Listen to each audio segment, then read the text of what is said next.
Paganos kontzejuan, Guardian, Solar de Ayala upategia eta Arabako Errioxako mahastizain guztiak buru belarri dabiltza inauste kanpainan. Lanagro enpresak mahastizaintza eta frutazaintza zerbitzuak eskaintzen ditu, eta gaur Emilio enpresako inausleen zain dago. Dena den goiza euritsua da eta horrela ezin izango dute inauste lanik egin. Gaur euriak ez digutzi lan egiten, kimaketa edo inausketa lanetan gaude mastietan, eta euriarekin ez du komeni, porque ez duguna nahi da emasteari minik egitea, eta euriarekin kimatzea ez da komeni zentzu horretan. Beraz gaur ezingo dugu, eta hurrengo egunetik aurrera, oso pozik taldea eta gure filosofia eta zer egiten dugun eta zer garen zuei erakusteko oso gustora. Emiliok Solar de Ayala aurkeztu digu. Ayala es una bodega. Ayala upategia 1988an sortu zen. 13 hektarea lantzen ditugu. Eta Bina Artetxe eta Prado Ayala dira gure marka nagusiak. Ardo zuriaren kontsumoak izan duen gorakada ikusita, ardo zuri ondua egiten hasi gara. Gaurko joera hori da. Beraz, ardo zuria sustatzea erabaki dugu. Eta arrakasta izaten ari gara. Solar de Ayalan 13 hektarea mahasti lantzen dituzte, eta Lanagroren antzeko enpresen zerbitzuak eskura izatea laguntza handikoa da. Mahastizaintzan eskulana intentsiboa da, baina urteko sasoi jakinetan bakarrik. Eta hori da arazoa. Sasoi horietako batean gaude, inaustaroan hain zuzen. Gaur adibidez, haienak kentzen ari gara burdin harietatik. Lanagro eta horren antzeko enpresak garrantzitsuak dira, puntako sasoietan eskulan espezializatua lortzeko. Gaur inausketa da. Maiatzean kimaketa izango da. Gero parrak jarri beharko dira burdin harietan.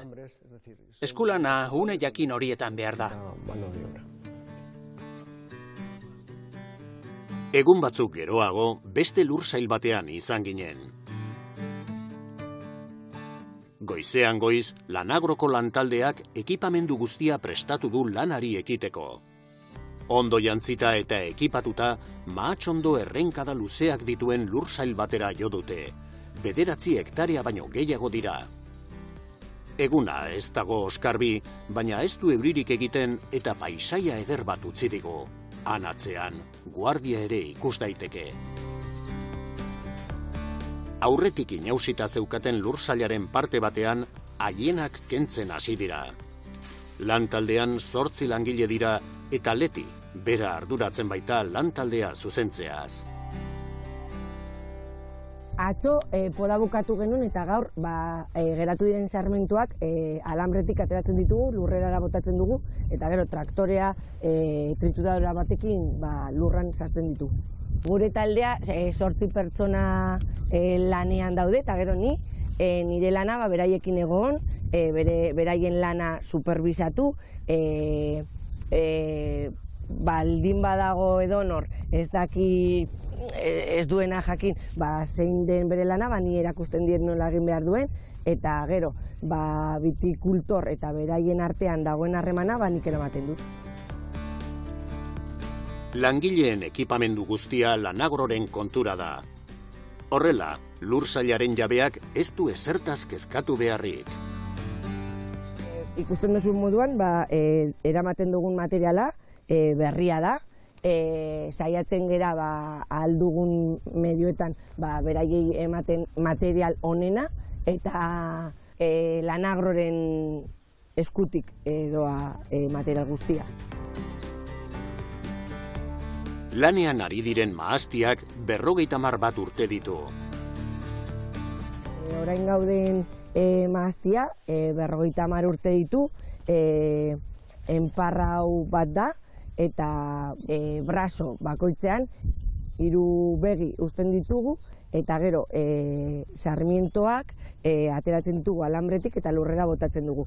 Ezberdintasuna basoarekin, basoan alambreak ez daudenez, ez dugu atera behar, eta lana errezago eta azkarrago egiten da.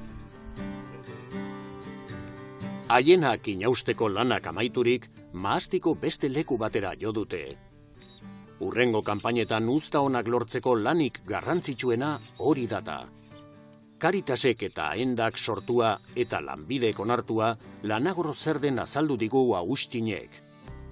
Etekinak lortzea eta pertsona lan munduan txertatzea ditu oinarri.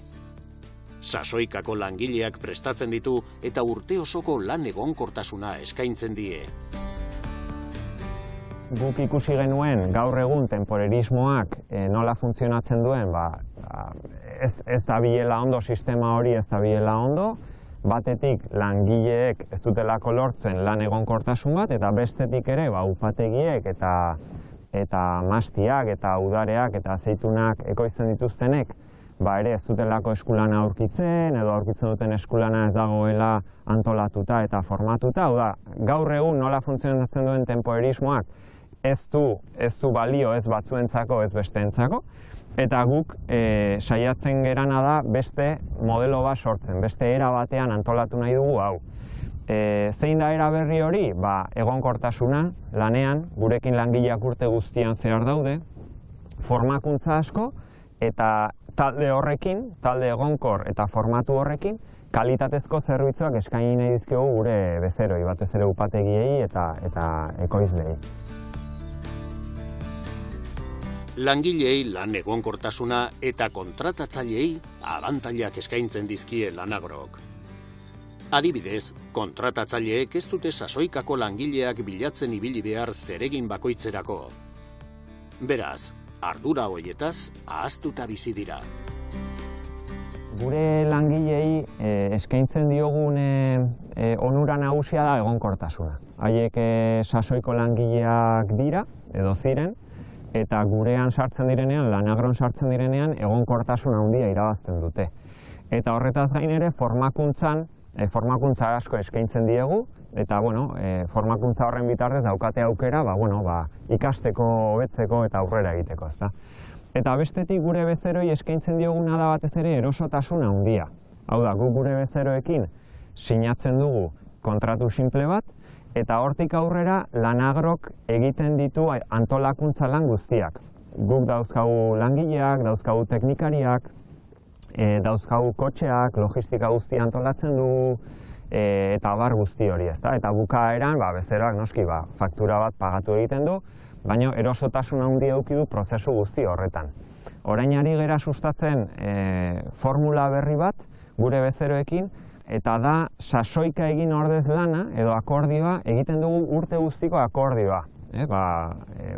Apiriletik apiriera, urritik urrira, urte guztiko akordio bat, nun zerrenda batean jartzen ditugu ze lan garatu behar diren mastian, adibidez, eta jartzen dugu prezio finko bat, prezio itxi bat urte guztirako. Eta horrela bezeroak badauka ziurtasuna, lan horiek garatuko direla, eta ondo garatuko direla, prezio jakin batean eta urte guztirako eskulanaren arazoa konponduta edukiko du.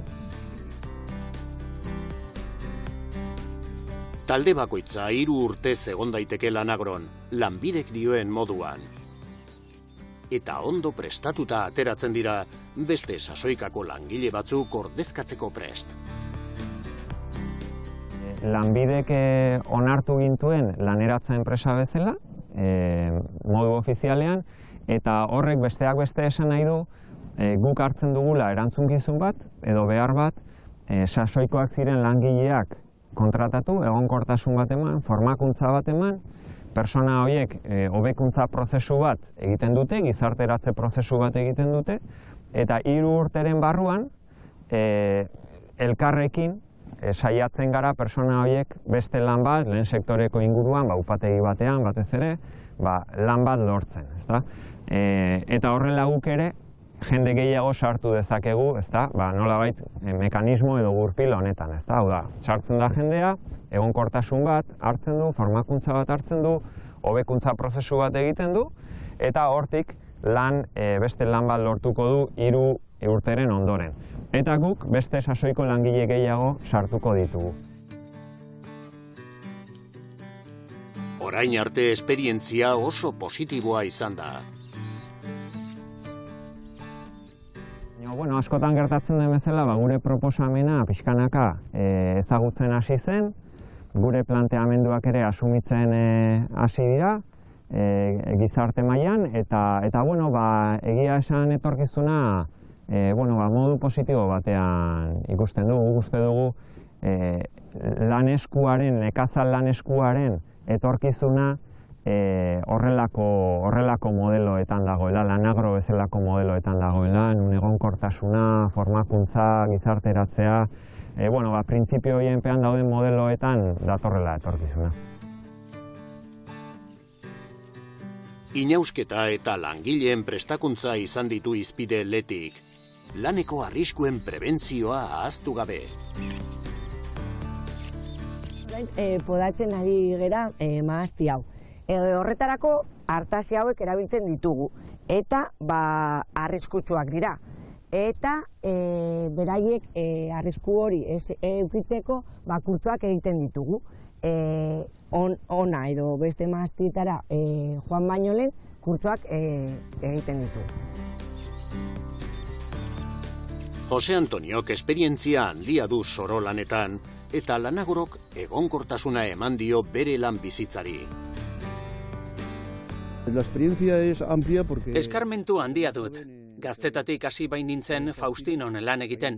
Oionen, bertan bizi naizta. Arrezkero etengabe aritu naiz lanean, hainbat upatekitan, partikularrekin, eta etengabe aritu naiz alor honetan. Aspalditik nenbilen honelako zerbaiten bila. Izan ere, upateki baterako aritzen zara lanean, behar zaituzten bitartean. Baina lan horren denboraldia amaitzen denean, esaten dizute, behar zaitudanean berriro deituko dizut. Orduan, etxera bueltatu, langabezi paperak egin, subsidioa eskatu. Beraz, Lanagro urte osorako lana ematen zuela jakin nuenean, aurkeztu nintzen eta hemenago.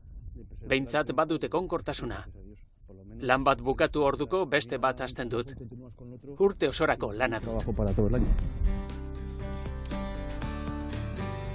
Jose Antoniok badu esperientzia eta Lanagron trebatu direnekin lan eginez argi ikusi du emaitza ikusgarriak lortzen direla. Gazteak dira. Batzuentzat hauxe da lehen inausketa. Eta egia esan, harritu egin naute. Lehen urtea izateko erritmo ona daramate. Eta txukun ari dira lanean. Erne nabil, eta gauzak oso ondo doazela ikusi dut. Gutxi galdetzen didate eta harrituta naukate. Urteekin, hobeto ulertzen duzu non eta zenbateraino moztu behar duzun. Handuiari forma eman behar zaio, hurrengo urtean argi eta garbi ikus dadin hemendik igaro dela inausten zekien norbait. Ez da inaustea inausteagatik. Ikuspegi zabale eduki behar da, hurrengo urtean ondo gera dadin. Aholkuren bat edo beste ematen diet, baina oso ondo ikusten ditut. Lanagro lan munduan txertatzeko enpresa bat da eta laguntza handia ematen die nekazariei. Etorkizun handiko ekimena da zalantzarik gabe.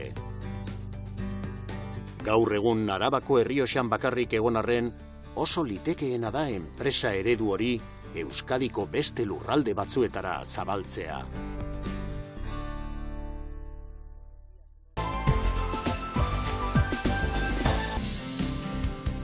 Otsailaren 23an ostirala, elikagaien transferentzia eta berrikuntza Euskadin izenpean, jardunaldi interesgarri eta emankor bat antolatu zuten Arabako Teknologi Elkartegian Minaon. Raúl Pérez Iratxeta, Eusko Jaurlaritzako elikagaien kalitate eta industria zuzendariak eman zion hasiera jardunaldiari. Zuzendariak helburuak laburbildu zizkigun. 2023 urtean zentro teknologikoetan egindako berrikuntza proiektuen emaitzak elikadura katearen sektoreari aurkeztea da xedea, baita jardunbide onak lantzea ere. Ideia nagusian sakondu nahi dugu, hau da, ekosistema sendo bat izatea eta Eusko Jaurlaritzak berrikuntzan inbertitzeko dituen tresnak erabiltzea. Goizean zehar, hitzaldi, mahai inguru eta eztabaida oso interesgarriak antolatu zituzten elikagaien berrikuntzari buruz.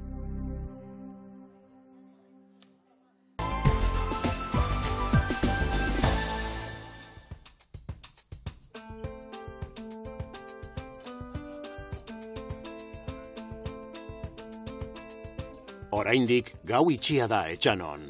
Etxanoko Errotik Gaztaien zehazki.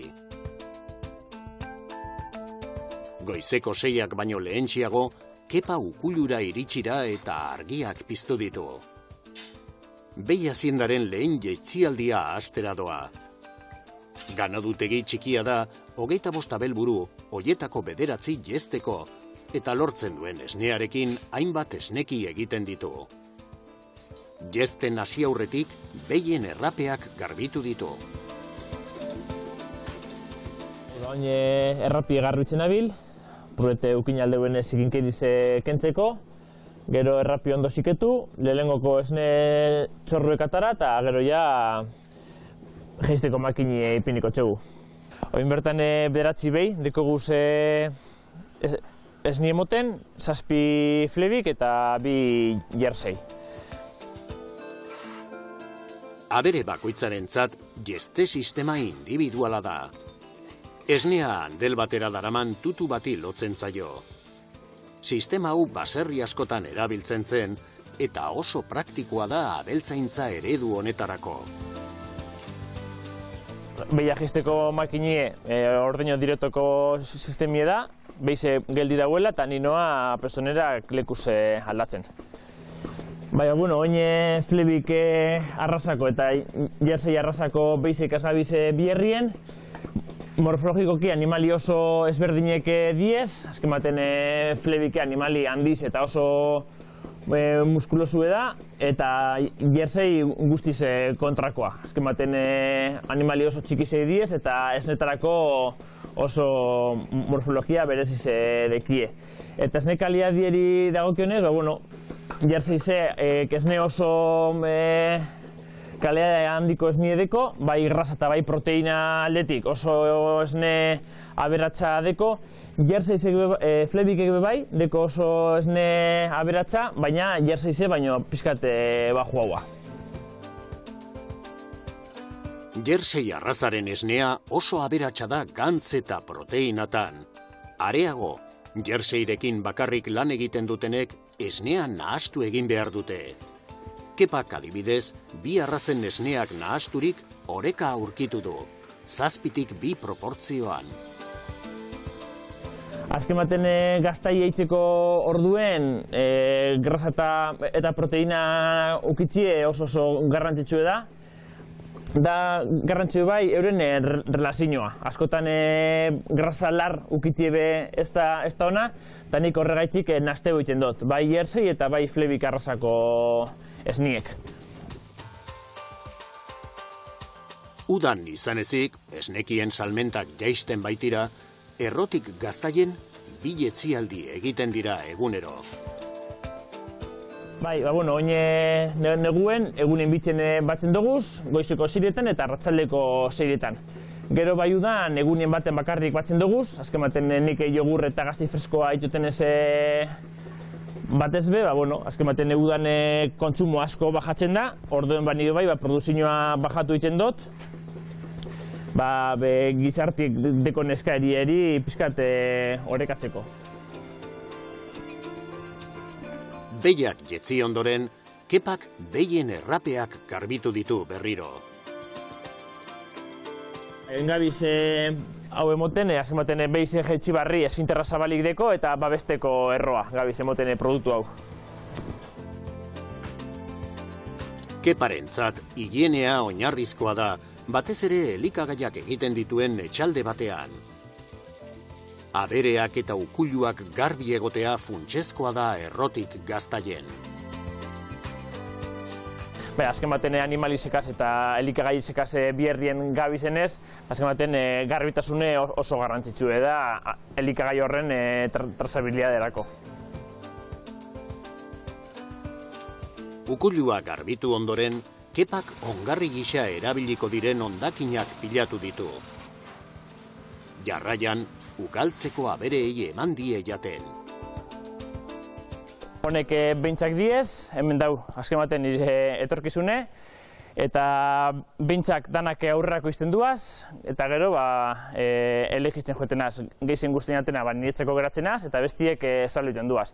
Azken baten, behi guztizek inseminetan dotaz, arrasako zezenakaz, orduen, azken baten nik biarrit dotena, baina behintzak gehiago ukitotaz normalien, bai. Kepa Fraisoroko nekazaritza eskolan prestatu zen. Haren aititak esnebeiak izan zituen, haren aitak aragibeiak, eta Kepa 2012an hasi zen behiekin eta ahuntzekin. 2017az geroztik, behiak bakarrik hazten ditu, era ekologikoan. Ukulua garbitzen duen bitartean, eguna urratzen hasi da Etxano aldean. Eguraldiak uzten duen guztietan, Kepak beti ateratzen ditu behiak ordu berean, eta inguruko larreetara eramaten ditu. Mamitu guztia kortako bierrak, oin atarakuse beizek kanpora, arratzaldeko 6 arte gutxi gura bera, arratzaldeko jetzialdi arte. Azken baten neguen gauz, baina eguraldizek laguntzen deu, ez dugu azken aldizen euri askoen, eta aldala beti egunez beizek kanpora ataraten duguz. Azken baten beizentzako eta guretzako aldanik eta denbora gehizen kanpoan ibili, danontzako beto, lan gitzia ugazteku barruen bedarra emoten. Ukuluaren ondoan gaztandegia dago. Produktuak bertan egiten ditu, guztiak zigilu ekologikodunak. Jogurre eta gaztei freskoa, horre diez gure produktu printzipalak, eta gero gaztei zikue baiten dugu, pizkat, jogurre eta gaztei freskoagaz irterarik esteko nesnea, gazta lehorrera bideratzen dugu. Dana, ekologikuen ekoizten dugu, eta salmenta aldanik eta zuzenena egiten alegintzen gara. Bai gaur Amorebietako dendetan engote banaketa, Gernikako plazan egoten gara, astelehen guztizetan, eta gero, kontsumo taldiek, bertako eskoletako jantokizetan bebai saltzen dugu jogurre, eta aldanik eta gertuen alegintzen gara salmenta egiten. Arratsaldeko lehen orduan, Kepa Euskal Esnekigileen elkarteko kideekin bildu da. Elkartea 2023an sortu zuten gure herriko esnekien ekoizleak defendatzeko. Asteasuko Joseba, Goinekoa, Errenteriako Aitor eta Kepa instalazioetatik paseatzen ibili dira esperientziak eta kezkak partekatuz. Josebak ardi latxak ditu eta Aitorrek behiak. Euskal Esnekigileen elkarteko kide gehienak sustraia saioko protagonistak izan dira. Ahuntz, behi eta ardi esnekien ekoizleak taldeka lan egiteko elkartu dira euren interesen alde egiteko. Bakarka azkarrago dabiltza, baina taldeka asko zurrunago iristen dira. Josebak aurkeztu digu elkarte berria. Idea hau sortzeko leheno aspalditikan bakoitza bere aldetikan esanez hartzai gazta hortzion eta berea defendate zuen, baina gainuntzean hor sartzeik ez gendukanak pixka galduta bezalan gabiltzan, bakoitza bere aldetikan alduna inez. Eta nik bezen batekin, hola juntatzen izan, ez bait biharkolike, o esanez bezala, baina behin ez genuen zerriten.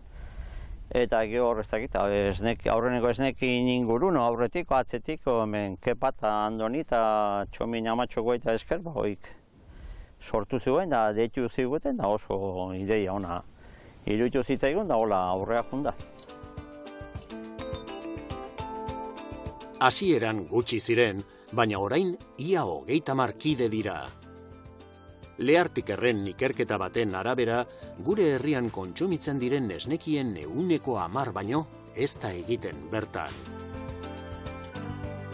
Azkenean ikusita bertan ekoizten den, bertan kontsumitzen den gaztan 10% gazta edo esnekien 10% bakarrik dela bertakoa, hortik hasi zian mugitzen pixkat, igual denon artean elkartu eta indarrak elkartu behar genitula, eta geroztikan junge elkartzen, beste 29-30 izan arte, Eta, egia esan bai elkartea guztiz irikita daola gu produktore bezala, edo esne eraldatzaile edo ekoizle bezala, beste dozein hartzea ere. Azkenean oso garrantzitsua iruditzen zaigu gure artean indarrak batu eta orduan gure artean indarrute egoteak ere bai salmentarako eta jendei ere ezagutarazteko egiten ditugun produktuak onak diala eta gaina beharrezkoak diala gure gizarteantzako, garrantzitsua iruditzen zaigu elkartuta egotea eta horregatik gehitzen jungera elkartera hainbat eraldatzaile eta ekoizle, bai behiekin nahi geanak, ardiekin eta hauntzekin lanean nahi geanak, eta aldan bitartean behintzat, gure artean indarrak batu ezkeo hobeto. Bazkide bakoitza desberdina bada ere, arazo eta ilusio berberak dituzte. Denak dira abeltzain eta elaboratzaile bokazionalak eta garrantzi handia ematen diote artisau eta familia planteamenduak egiteari. Nik uste danoi desberdintzaiguna eta danok juntatze gaituna dela oso desberdinak gehala, bata bestan gandikan, behi gazta iteguena daude, gazta jogurra, behi esneki egiteguenak, ardi esneki egiteguenak, hauntza iteguenak. Orduan Euskal Herrin gazta bat bado mundu guztiak ezautzeunak eta rekonozituta dagoena, Idiazabala dana. Elkarte honetan badaude Idiazabala itxeuen batzuk. Baina gainontzeko gaztak askotan ez baloratuk ez diela, baizik eta jendeak ez daki, konsumitzaileak ez daki, ez da Euskal Herrin itxen nahi dian ikane. Eta, helburutako amintzat elkarte honena izan behar luke, jendei ezagutzea eman, eta ze itxen nahi gehan ezagutu hazi, eta hortako, jendei iristeko lagundu. Euskal Esnekigileen elkartean kontsumitzailei eskatzen diete euren lanarekiko sentsibilitatea erakustea. Kalitate eta berme goreneko esnekiak egiten dituzte eta ingurune naturala zaintzea arduratzen dira. Gu produktua saltzen ditugun arren, horren atzean dagoen lan guzti hori, jendea jakin behar dudala, gizarteari bueltan etortzen zaion lan bat dela, bai berte mantentzeagatik, alimentazioa ere elikadura zenbat eta bertakoagoa izan, gu gizarte bezala ere askatasun gehiago daukagu azkenean, zeini erosi, zeini ez, eta bertakoa kontsumitzen badegu egiten dugun lana, hori azkenean beraientzako ere bueltan datorren zerbait da. Urtebete baino ez da elkartea sortu zenetik eta balantzea oso positiboa da. Proiektuak ilusioa pizten die kide guztiei. Elkartea zizala urtebete baino gutxio da, agostun ustez hasi ginela, elkartea sortu zala. Eta handik honea, kursillo batzuk egin dira, iparraldeara joan ginen beste gaztate batzuk ikustea, eta elkarte honek balio behar dio, leheno esan deuna aparte antolatzeko, formakuntza antolatzeko, eta geok bakoitza bestiai informazio pasaz, eta geho alkarren arte jazteko ere bai, eta ikusteko nola antolatu behar den. Euskal Esnekigileen elkartea batera landu beharreko proiektua da. Lan ereduak desberdinak dira, baina oinarri bera da kide guztientzat. Laster, albiste izango ditugu berriro, langileak eta pipilak baitira.